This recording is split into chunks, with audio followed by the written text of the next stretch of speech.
क्या कर रही हो? अम्मी ये साफ कर रही हूँ। बेटा तुम अब तक तैयार नहीं हुई? अरे अम्मी कब से इसको साफ कर रही हूँ, साफ ही नहीं हो रहा। मेरे खुदा, 4 बार साफ कर चुकी हो तुम घर, अब बस भी करो। पर अम्मी ये दाग। लाओ यार, बहुत तंग आ गई हूँ मैं तुम्हारी वजह से, हर वक्त परेशान करती रहती हूँ। अम्मी मैंने क्या किया है? मेरी माँ, कुछ नहीं किया तुमने, मुझे माफ कर दो।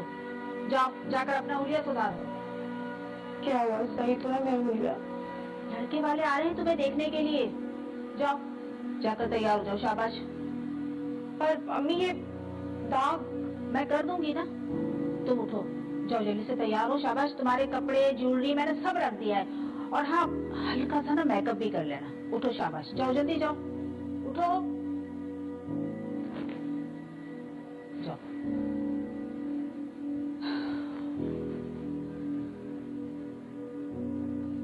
या अल्लाह, ये रिश्ते वाले हाँ कर दें, ये लड़की फिर कोई नया तमाशा ना कर दे की तरह।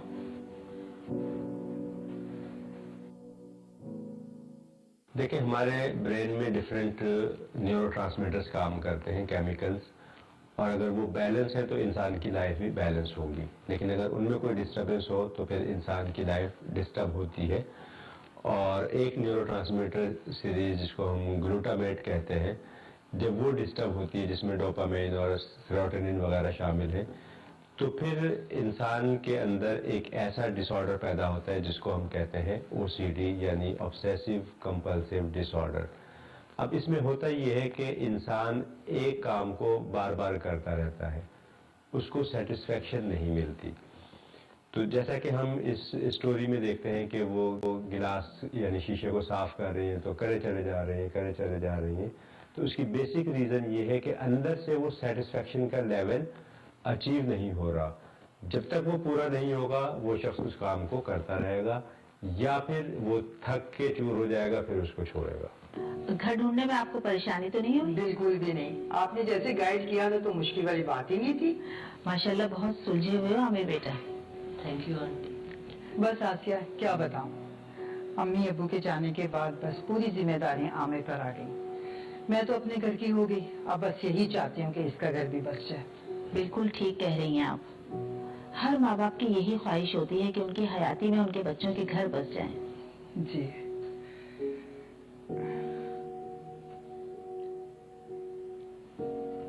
अरे क्या हो गया है आमिर, बस आ ही गई होंगी।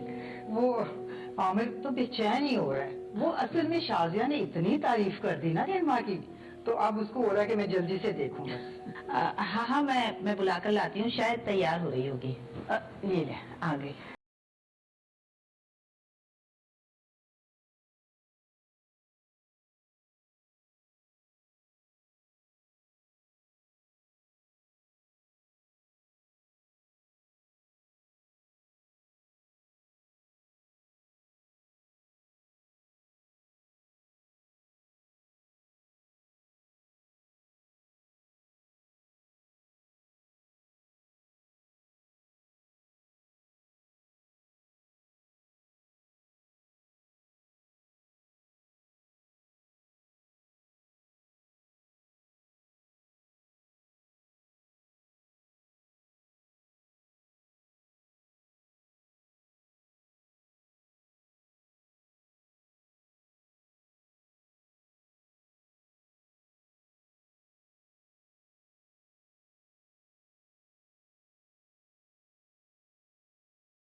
और ये जनाब आपके बटन लग गए, और यहाँ पे ये और ये टाई भी हो गई सीधी, और हो गया। पापा, आज मम्मा ने मुझे तैयार क्यों नहीं किया? अरे बेटा, आपकी मम्मा सो रही है, अलार्म भी बज गया, फिर भी सो रही है। तो आज में नाश्ता कौन देगा?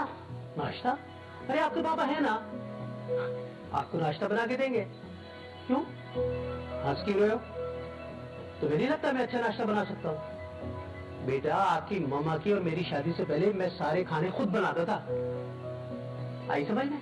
अब चलो उठो जल्दी से। तो पापा मम्मा को नहीं उठाएंगे क्या? अरे बेटा उन्हें सोने दो, रात को देर से सोई होंगी ना। चलो गिरा। शाबाश शाबाश, ये बैग उठाया।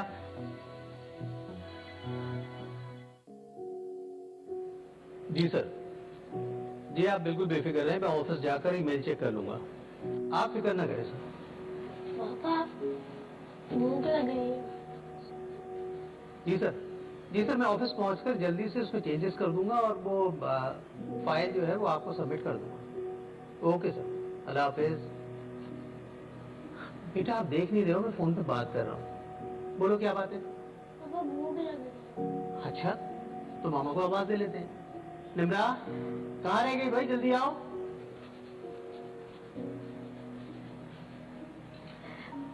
वो मैं तसल्ली कर रही थी कि चावल कच्चे तो नहीं रह गए। अयान को दो जल्दी से।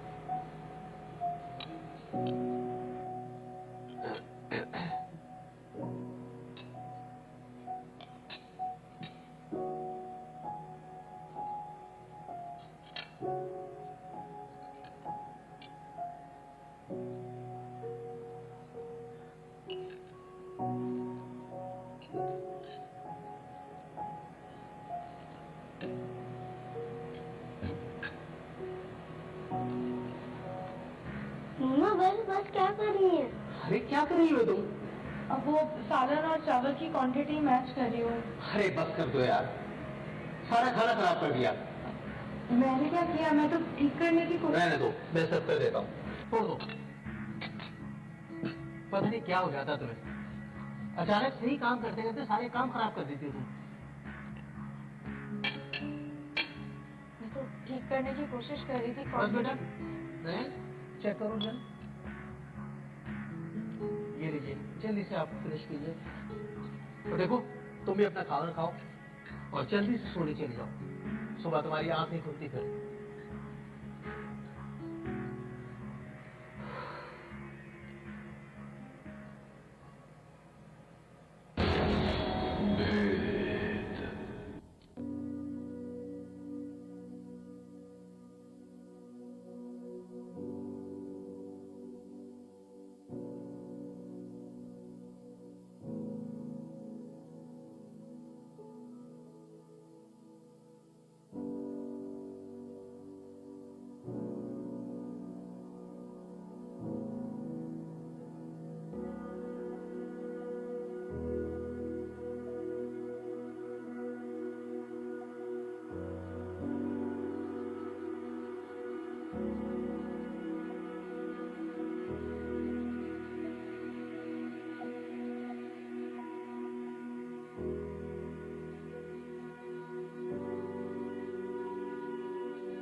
यार रात के 4 बज रहे हैं, तुम अभी तक सोई नहीं, फिर सुबह तुम्हारी आंख नहीं खुलती है। इसीलिए तो अलार्म लगा रही हूँ ताकि उठ जाऊँ। अरे बाबा तुम सो जाओ, मैं तुम्हें उठा दूंगा, मुझे सुबह जल्दी जाना है वैसे भी। आप रहने दें, मैं आपको सुबह उठाऊंगी। पता नहीं क्या तमाशा लगाया हुआ तुमने इस वक्त रात के, कोई सुकून नहीं है, कोई चैन नहीं है।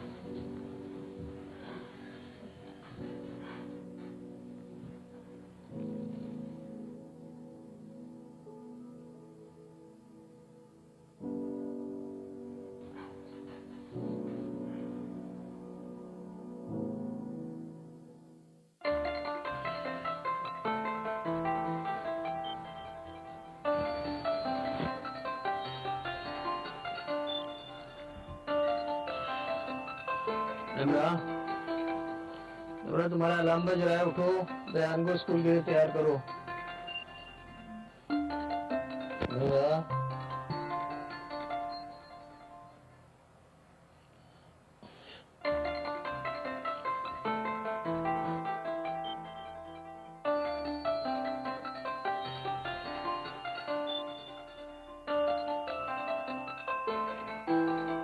यार जब उठना नहीं होता अलार्म पे तो फिर इतने सारे अलार्म लगाती क्यों हो तुम?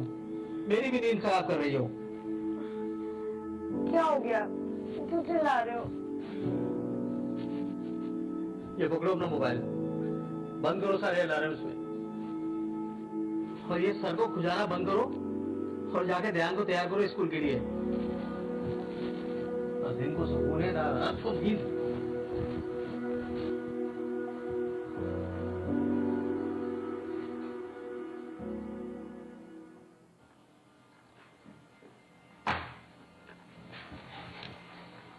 अरे भाई क्या हो गया, इतना गुस्से में क्यों है? कुछ नहीं यार, रहने दे। यार देख, वो बॉस है, इतना गुस्सा तो बनता है उसका, वरना कैसे पता चलेगा बॉस है हमारा? यार सिर्फ एक प्रोजेक्ट की फाइल में वक्त पे सबमिट नहीं कर सका, उसके लिए इतनी बातें सुनाएंगे मुझे? देख, गुस्सा तेरा भी बनता है। अब देख, अदनान आगे पीछे घूम रहा था बॉस के, प्रमोशन तेरा ले जाएगा वो। अबे छोड़ यार, कोई और बात कर। अच्छा, तो आज जल्दी आने वाला था, मीटिंग थी ना बॉस से? हाँ यार, बीवी की वजह से देर हो गई। अरे भाभी की तबीयत खराब थी, तो बता रहा था बॉस को कि हॉस्पिटल लेके गया था। अबे छोड़, रहने दे यार, जाहिर है गलती मेरी है, सुनना तो पड़ेगी ना फिर। चल यार, मूड चेंज कर, आजा कैंटीन चलते हैं, चाय वाय पीते हैं। तू जा यार, मुझे काम है।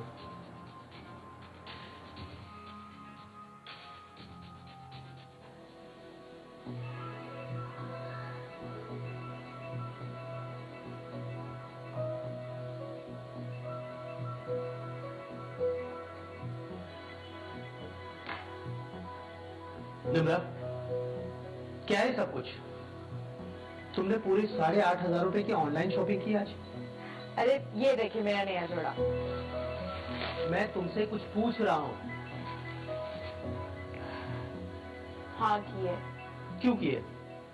कोई तकरीब आ रही थी, कोई त्योहार आ रहा था, या शादी ब्याह में कहीं जाना था? मेरा दिल कर रहा था, कर दी। तुम्हारा दिल जो भी कुछ करेगा वो कर लोगी, और ये सब इस्तेमाल कहाँ करोगी? कहीं आना जाना तो तुम्हें होता नहीं। अरे तो क्या हो गया, कहीं चले जाएंगे ना ये पहन के। पिछले 12 सालों से तुम किचन और लॉन्च से तो निकल ही सकी, कहाँ जाओगी तुम? तुम्हारी ये फजूल खर्चियां, और फिर ऑफिस में बॉस की चिक चिक, और तुम्हारी ये हरकतें। अच्छा, बॉस तो गुस्सा निकाल रहे हैं मुझ पे। हाँ हाँ, तुम्हारी वजह से। कैसे? वो ऐसे कि तुम्हारे फजूल के अलार्म लगाने की वजह से मेरी नींद पूरी नहीं हो सकी, और मैं ऑफिस जाने से लेट हो गया। इसी वजह से मुझे डांट पड़ी है वहां पे। पापा मुझे भूख लग रही है। हाँ बेटा, मैं फ्रेश होके आता हूँ, फिर खाना लगा लो फिर तुम। वो खाना नहीं बनाया। खाना नहीं बनाया तुमने? क्या करती रही पूरा दिन तुम आज इन चीजों की सर्चिंग के अलावा? अब गुस्सा क्यों कर रहे हैं, मैं अभी बना देती हूँ। पापा मम्मा खाना बनाने में बहुत देर करेंगी, बाहर चल के खा लेते हैं ना। हाँ ठीक कह रही है, और मैं ये नया ड्रेस भी पहन लूंगी, फिर आपकी शिकायत भी नहीं होगी।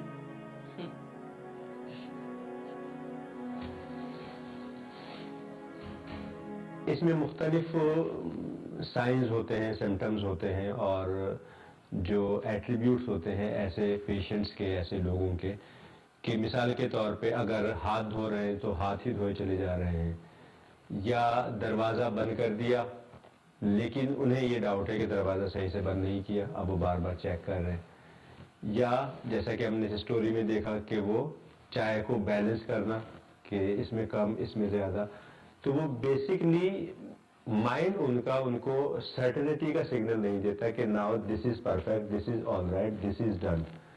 तो चूंकि वो एक अनसर्टन सिचुएशन होती है, इसलिए वो लूप में फंस जाते हैं और वो चीज रिपीटेडली करते रहते हैं।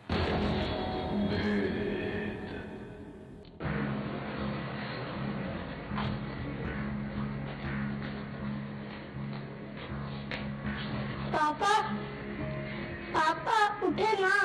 क्या हुआ दारियन बेटा, सोई थी तुम अभी तक?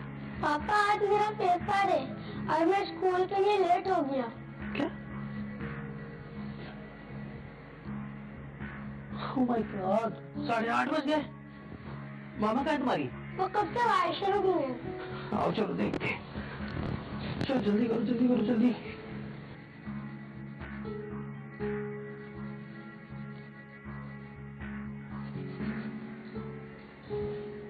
निम्रा, क्या कर रही है ये तुम?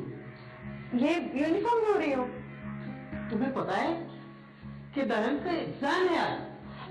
हाँ मुझे पता है, पता नहीं कहाँ से दाग लगवा कर ले आया है, देखिए निकल ही नहीं रहा है। तुम्हें समझ नहीं आ रहा मैं कह क्या रहा हूँ? हाँ मुझे पता है ध्यान का पेपर है, इसलिए तो धो रही हूँ ताकि स्कूल में से कोई भी तंग ना करे। पेपर है नहीं, खाओ। वक्त निकल गया, आज खाओ। तुम्हारी दिमाग को दुख से तो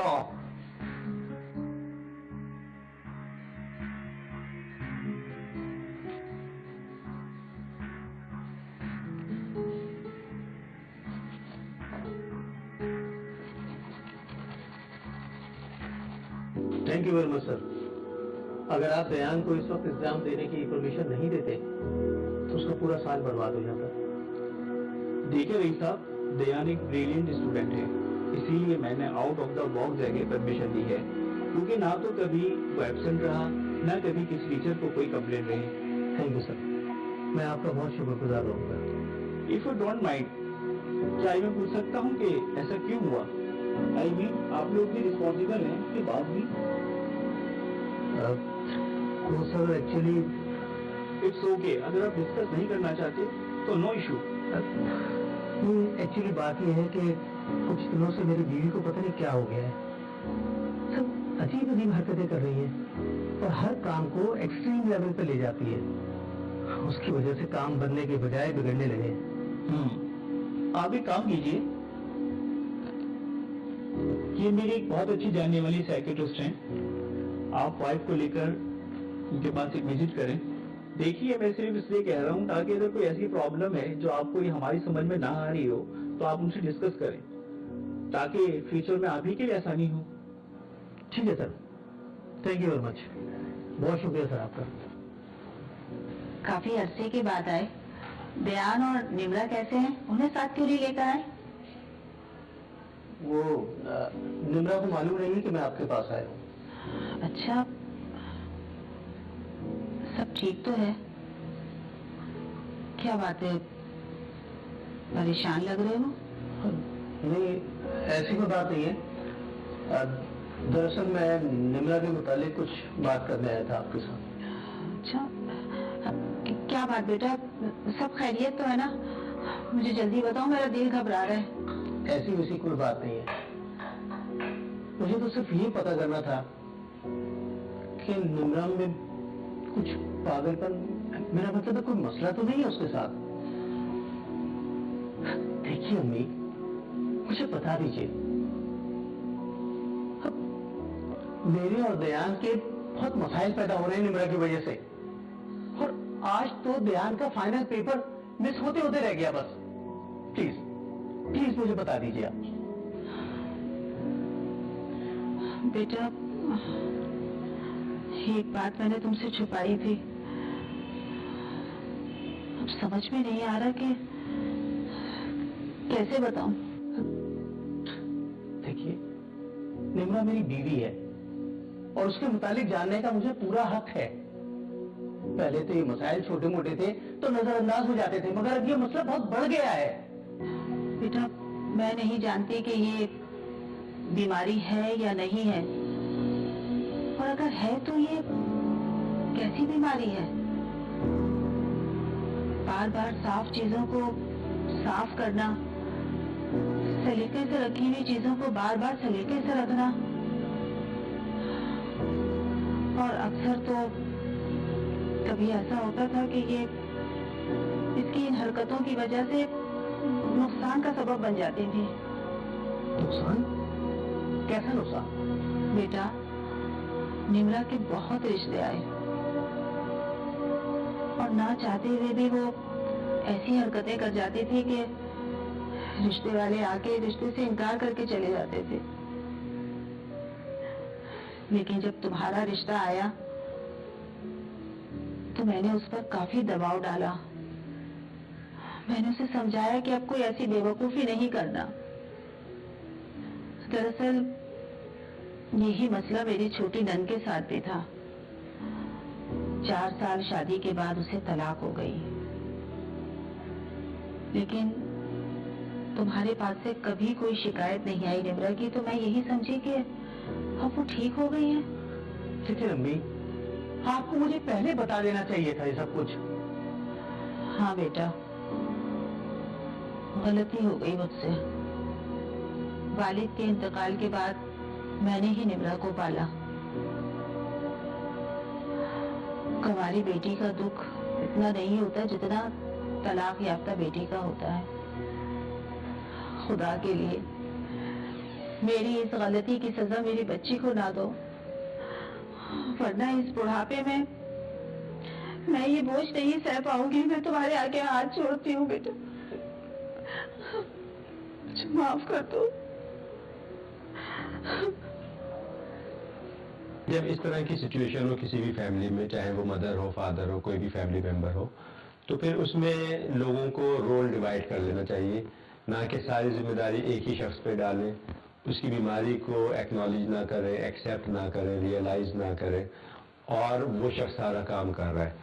तो फिर इस सूरत हाल में क्या होगा कि पूरी फैमिली डिस्टर्ब हो जाएगी, क्योंकि वो तो एबनॉर्मल बिहेवियर कहीं ना कहीं नजर आएगा, और उसके नतीजे में अगर घर में छोटे बच्चे हैं उनकी दिमागी सेहत पे भी असर पड़ेगा।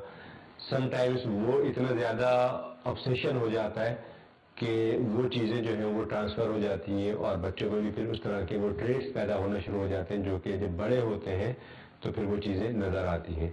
तो बेहतर ये है कि प्रॉपर थेरेपीज़ ली जाएँ, साइकेट्रिस्ट से भी इलाज करवाया जाए, साइकोलॉजिकल यानी साइकोथेरेपी के सेशंस भी दिए जाएँ, और ऐसे फैमिली मेंबर्स का जो रोल है वो डिवाइड कर दिया जाए, उसको थोड़ा सा लिमिटेड कर दिया जाए, ताकि बहुत ज़्यादा तमाम लोगों पे वो असरअंदाज ना हो।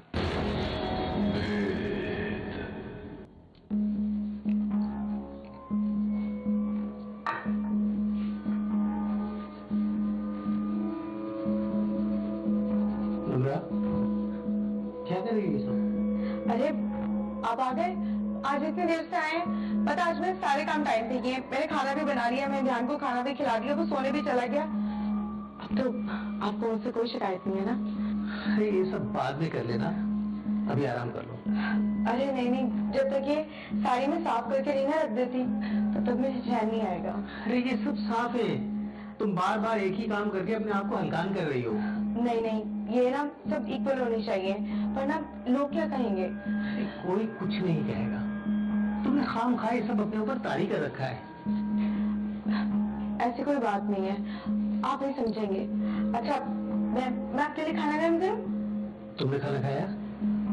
मैं तो अब सुबह से वो यूनिफॉर्म का दाग निकाल रही थी, उसके बाद मैंने खाना बनाया, फिर ध्यान को खाना खिलाया, फिर उसको एग्जाम की तैयारी कराई, फिर बर्तन धोए, फिर मैंने किचन पूरा साफ किया, फिर अभी ये सब साफ कर रही थी। तो शादी के तुमने पूरा दिन इसी सब कुछ में लगा दिया ना। चलो एक काम करो, तुम जाके मुंह हाथ धो, मैं तुम्हारे लिए खाना गर्म करता हूँ। चल जल्दी से जाओ, चलो।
अब सब ठीक लग रहा है।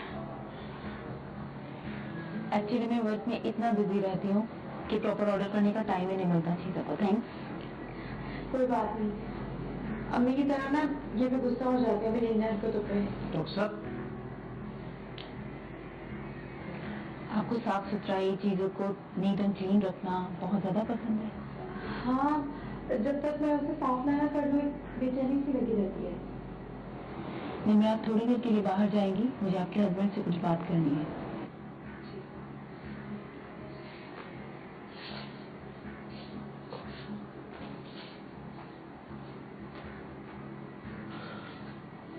मिस्टर रईस, आपकी वाइफ ओसीडी की पेशेंट है। वो सीरियस, सॉरी मैं समझा नहीं। ऑब्सेसिव कंपल्सिव डिसऑर्डर, ये एक ऐसी बीमारी की शिकार है जिसमें पेशेंट किसी भी हाल में सेटिस्फाई नहीं होता, चाहे कितना भी मुकम्मल वर्क कर लिया जाए। जैसे कि चीजें ऑर्डर में रखना, या बार बार गिनते रहना, या ऐसी चीजों की खरीदारी करना जिनकी कोई नीड ही ना हो, जस्ट मेंटली सेटिस्फेक्शन के लिए जमा करना। बिल्कुल डॉक्टर साहब, ऐसा ही है। इनकी फैमिली में किसी को ऐसी कोई? जी हाँ, इनकी छोटी फुप्पो है, उनको है। डॉक्टर, क्या इस मर्ज का इलाज मुमकिन है? बिल्कुल है, बट किसी भी मेडिसिन से या किसी भी ब्लड टेस्ट में इसका इलाज नहीं है। ये चीज सिर्फ और सिर्फ पेशेंट की हरकत से पता चल सकती है ये बीमारी है, कि वो किस तरह की हरकतें कर रहा है और उसके माइंड में क्या मनफी ख्यालात चल रहे हैं जिनको हम निकाल सकते हैं। जैसे कि कोई मुझे पसंद नहीं करता, या मेरा काम लोगों को नहीं पसंद, ये लोग मेरे बारे में क्या सोच रहे हैं। तो डॉक्टर साहब, इनकी थेरेपी शुरू कर देते हैं। शुरुआत घर से ही होती है मिस्टर रईस। आपको इनका साथ देना होगा, इन्हें समझाना होगा। कोई भी बड़ी बात नहीं है, बात सिर्फ सोच की है। बाकी हम इनकी थेरेपी शुरू कर देते हैं और एंटी डिप्रेशन देते हैं, होपफुली जल्दी रिकवर कर जाएंगे।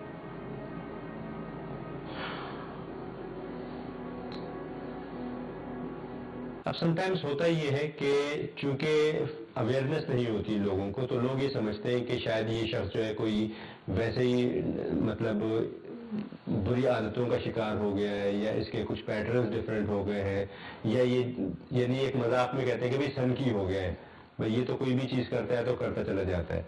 सो this is all just because of lack of awareness. तो पहली चीज ये है कि हमें हमारे ड्रामों के जरिए, मीडिया के जरिए इस तरह की बीमारियों की अवेयरनेस लोगों को दी जाए।